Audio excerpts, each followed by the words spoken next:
Hello good morning student. देखो आज जो हमारा है कोन का लास्ट है। वैसे तो लास्ट कल ही हो गया था, लेकिन एक क्वेश्चन है यहाँ पे जो इम्पोर्टेंट है, मैंने लिखा हुआ है यहाँ पर कि show that the plane a x plus B Y plus C Z बराबर 0। ये हमारे पास एक प्लेन दिया हुआ है, कट्स द कोन, इस कोन को कट करता है इस पे perpendicularly if 1/a plus 1/b plus 1/c बराबर 0। ये कंडीशन होगी तभी ये प्लेन कोन को कट करेगा। कैसे? परपेंडिकुलर, अदरवाइज प्लेन कट नहीं करेगा। ठीक है, तो करते हैं इसको। देखो यहाँ पे जो गिवन है अपने को वो कितना है, A x plus B Y plus C Z बराबर 0। इसे डालते हैं क्वेश्चन नंबर 1 एंड ये हमारे पास Y Z plus Z X plus X Y बराबर 0 से डालते हैं क्वेश्चन नंबर 2। हम यहाँ पे लेट कर लेते हैं, let l m and n are be the basis of any line. ये बेसिस है लाइन के, ठीक है, जो पास हो रही हो किससे, ओरिजिन से। देन उस केस में x अपॉन एल बराबर y अपॉन m बराबर z अपॉन n। ये हमने कह दिया यहाँ पर। इसको हम कहते हैं क्या, ये कहते हैं क्या, ये दिक्कत है नहीं है। अब इसने कट की बात कर रहा है तो उसके लिए हम क्या करेंगे, तो देखो जब यहाँ पे x upon l equal to y upon m equal to z upon n section की बात हो रही है, मतलब ये प्लेन है और ये हमारे पास क्या है, कोन है, तो वो कट करेगा। तो एक हमारे पास सेक्शन आएगा, कुछ भी पार्ट बन सकता है, उसके लिए हमने इक्वेशन कहती ये वाली। जब ये इक्वेशन कही है तो यहाँ पे क्या होगा, पॉइंट्स होंगे अपने, x होगा, y होगा, z होगा, इनकी सबकी वैल्यूज के बारे में बात करें तो यहाँ से x निकालें अगर हम, तो x बराबर कितना, l के, y बराबर कितना, m के, और z बराबर कितना, n के। इनको दोनों में यूज करो, यूजिंग इन 1 एंड 2 में। 1 और 2 में जब जैसे इसको हम यूज करेंगे तो यहाँ कितना आएगा, a l के प्लस b m के प्लस c n के बराबर 0। तो k तो 0 है नहीं, तो k को बाहर कर लेंगे, a l plus b m plus c n बराबर 0। तो यहाँ से k does not equals to 0, तो a l plus b m plus c n बराबर कितना मिल गया, 0 मिल गया। इसे डाल देते हैं इक्वेशन नंबर 3। ऐसे बाय 2 से बात करेंगे हम, तो यहाँ से कितना k, ये कितना l m के एल एम एन प्लस के एम एन प्लस के एल एन बराबर 0। मैंने वैल्यू रख ली, ठीक है। तो k की जगह क्या हो जाएगा, k स्क्वायर हो जाएगा ऐसा, तो कोई दिक्कत, k स्क्वायर पूरे से बाहर कर लेंगे हम, तो l m plus M N plus l n बराबर कितना, 0। फिर से वही केस, k 0 नहीं है तो k ही स्क्वायर ही क्या 0 होगा, नहीं होगा वो भी। तो l m plus M N plus l n बराबर 0, ठीक। ये डाल दो इक्वेशन नंबर 4। अब यहाँ पे 3 और 4 हमारे पास इक्वेशन बनी है। अब इन इक्वेशन को कहना है परपेंडिकुलर, तो परपेंडिकुलर दिखाने के लिए मुझे क्या चाहिएगा, डीसीज चाहिए, ठीक है। तो यहाँ से डीसीज की वैल्यू फाइंड कर लेंगे, यहाँ से एल एम एन पे बात कर लेंगे। तो देखो यहाँ से बाय किससे, बाय 3 से L की वैल्यू निकाल लेता हूं मैं, तो L बराबर होगा यहाँ से माइनस के बी एम माइनस के सी एन अपॉन ए। ये मुझे यहाँ से मिल जाएगा। अब इसको यूज कर लो उठा करके, यूजिंग इन 4 में यूज करेंगे तो क्या मिलेगा अपने को, L की वैल्यू 2 जगह है, तो यहाँ से मिल जाएगा m इंटू में माइनस के बी एम, इस माइनस को अंदर ही भेज दो, माइनस के C N upon A plus M N plus N minus के बी एम माइनस के सी एन अपॉन ए बराबर 0। ये मुझे यहाँ पर मिल गया। अब इसको बस क्या करना है, मेरे को सिंप्लीफाई करना है। सिंप्लीफाई करके जो भी वैल्यू आएगी हमारे पास, ए दोनों में ही है, तो ए 1 अपॉन ए पूरे से मैंने क्या कर लिया, बाहर कर लिया। ठीक है, एम के अंदर मल्टीप्लाई कर देंगे, एम स्क्वायर बी माइनस के c m N plus a m n minus के B m n minus k n square c, ठीक, बराबर 0। अब 1 अपॉन ए तो 0 हो नहीं सकता, यानी कि वो 0 में पहुंच जाएगा।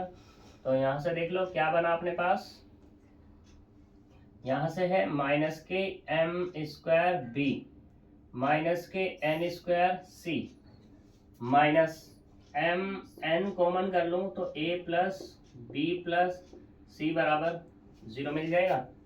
माइनस से मल्टीप्लाई कर दूं तो M square B plus N square C plus M N A plus B plus C बराबर 0। जैसा हमने पहले किया था चैप्टर नंबर 2 में, वैसे ही हमें काम करना है। यहाँ पर या तो एम से डिवाइड कर दो या एन से, यानी क्वाड्रेटिक बना लो इस एक में। तो मैंने क्या किया, यहाँ से एन से डिवाइड कर दिया तो एम स्क्वायर अपॉन एन का स्क्वायर प्लस के यहाँ कितना बचा सी, और यहाँ पे कितना हो गया M upon N A plus B plus C बराबर 0। यहाँ से हुआ अपने पास एम अपॉन एन का whole square plus M upon N A plus B plus C और प्लस के सी बराबर 0। यहाँ तक कोई दिक्कत? Which is quadratic in m upon n में, देन m अपॉन n में ये क्वाड्रेटिक है, तो यहाँ से मैं मान लेता हूँ कि m1 अपॉन n1 एक रूट ये है, ठीक है, दूसरा m2 अपॉन n2 दूसरा रूट ये है। कोई दिक्कत? तो मैंने मल्टीपल वाला 2 रूट के मल्टीप्लिकेशन का फॉर्मूला लगाया, तो कितना आएगा c अपॉन कितना 1। ठीक है, यहाँ तक कोई प्रॉब्लम हो तो बताओ। नहीं है, चलो अच्छी बात है, अगर नहीं है तो होनी चाहिए थी वैसे। तो ये हमारे पास क्या था, बी स्क्वायर था हमारे पास, यहाँ पे आके बी खत्म हो गया। ये तो यहाँ पे कितना आएगा बी, यहाँ पे भी कितना आएगा बी, और ये वाला कितना आएगा बी। अब ठीक है, अब कोई दिक्कत नहीं है, सही है। हम इसको ऐसे लिख सकते हैं कि m1 m2 अपॉन सी बराबर कितना n1 n2 अपॉन बी, ऐसे भी लिख सकते हैं या नहीं लिख सकते? चलो हम लिखते ही नहीं, हम ऐसे कर लेते हैं कि इस b की मल्टीप्लाई इधर कर देते हैं और इस c की मल्टीप्लाई इधर कर देते हैं। इसका एक कारण है, कारण ये है मुझे एक फॉर्मूला सा तैयार करना है जो हो जाए, यानी कि m1 m2 upon 1 by B बराबर n1 n2 upon 1 by C. ये हमें यह फॉर्मूला तैयार करना था यहाँ पर। ये हो गया हमारा 4। ये हमारी तब इक्वेशन आई जब हमने यहाँ से l एलिमिनेट किया। अब के बाद दूसरा हम डिसीज एलिमिनेट करेंगे तो दूसरी इक्वेशन मिल जाएगी। तो हम यहाँ पे कह सकते हैं सिमिलरली,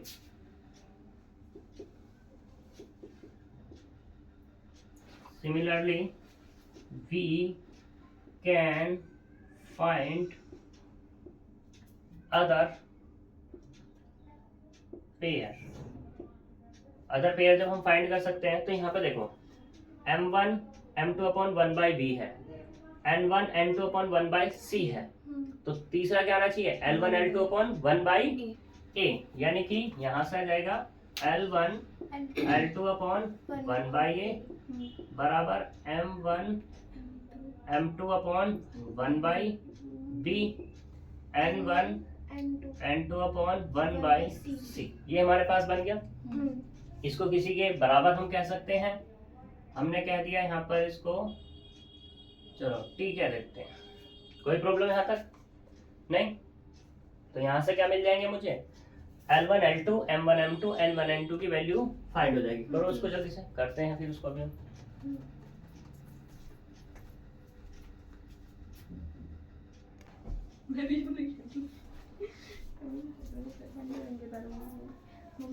तो देखो यहाँ पास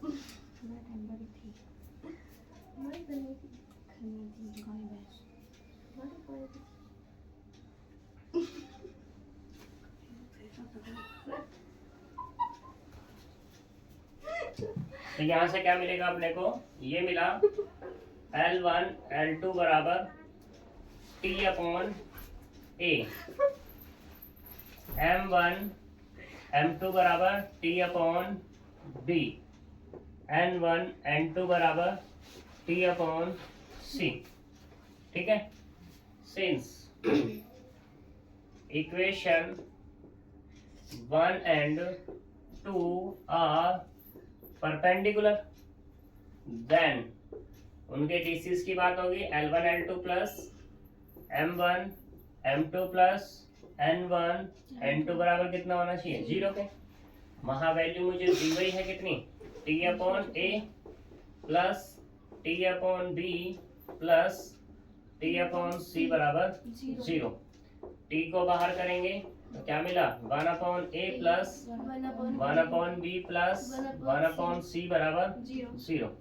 अब T तो 0 नहीं हो सकता, तो क्या होगा, 1 upon A plus 1 upon B plus 1 upon C बराबर 0। तो इसका मतलब क्या मिला, 1 upon A plus 1 upon B plus 1 upon C बराबर 0। और ये क्या करना था, मुझे प्रूफ करना था, क्योंकि परपेंडिकुलर है तो कंडीशन ये आनी चाहिए। हम मान के चल रहे हैं और मुझे कंडीशन ये लेगी, तो इसका मतलब क्या हुआ, दोनों के दोनों एक दूसरे के परपेंडिकुलर है। ठीक है, तो ये आज तुम्हारा यहाँ पर खत्म होता है कौन। ठीक है जी, इससे आगे कोई क्वेश्चन नहीं करने तुम्हें, आ रहे हो या नहीं आ रहे हो, फिलहाल तो कोई नहीं आ रहा। ठीक है, अब जो हम बात करेंगे सिलेंडर पे बात करेंगे, वो आज बात नहीं करेंगे क्योंकि सिलेंडर का टॉपिक थोड़ा सा ज़्यादा इम्पोर्टेंट है, क्योंकि यहाँ से एक क्वेश्चन तुम्हें 15 नंबर या 7.5 नंबर में मिलेगा। और जो है सिलेंडर में क्या है कि ज़्यादा कुछ क्वेश्चन भी नहीं है, 15-20 क्वेश्चन सारे ही हैं। 15-20 क्वेश्चन में से एक क्वेश्चन कोई बुरी बात तो है नहीं। कहाँ हमें इतना सारा करना है कि एक यूनिट में 150 क्वेश्चन है, तो हमें एक क्वेश्चन करना है। और यहाँ 15 या 20 भी नहीं है, 15 क्वेश्चन मान के चलो, उन 15 में एक क्वेश्चन तुम्हें मिल रहा है 7.5 नंबर का या 15 का। मेरे अकॉर्डिंग तो यहाँ 15 नंबर का ही मिलेगा। ठीक है, तो इसे हम कल ही बात करेंगे, मोस्ट इम्पोर्टेंट टॉपिक है, तो कल देखना ना भूले और आना ना भूले, बिल्कुल भी छुट्टी ना मारे कोई भी। ठीक है ना, तो मिलेंगे कल नेक्स्ट वीडियो में। Bye bye.